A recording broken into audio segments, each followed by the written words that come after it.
వెళ్ళాము. వెళ్ళి అలాగే వస్తూ ఉంటే దారిలో మాకు పనసకాయ కనపడింది. ఎన్నాళ్ళ నుంచి పనసకాయ తినాలని నాకు చాలా ఇది ఉంది. ఆ ఒకటి రెండు తింటే ఎంత తిన్నా తృప్తి ఉండదని ఒకటేసారి ఒక కాయ తిందామన్న ఇది ఉండేది. అవునండి, అందుకనే వెళ్ళి ఈరోజు మాట్లాడి ఏమన్నా కానని ఒక కాయ తీసుకొచ్చామండి.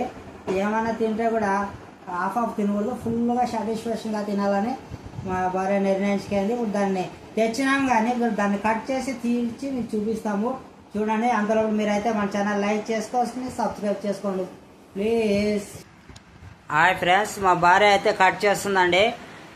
చూసామండి ఎలా ఉన్నాయి లోపల. చాలా కష్టపడుతూ ఉందండి. అయితే ఒక యుద్ధమే చేసేస్తుందండి దాంట్లో కోసము. చూడండి బాబా ఎంత బాగున్నాయి చూడండి పనసకాయలు. ఇంకా లోపల అవన్నీ తీయాలండి. దీన్ని ఎలాగ తీస్తారు, ఆయిల్ వేసుకోవాలండి. చేతికి ఆయిల్ వేసుకొని తీసుకోవాలి. బాయ్ బాయ్, ఉంటామండి. Good bye.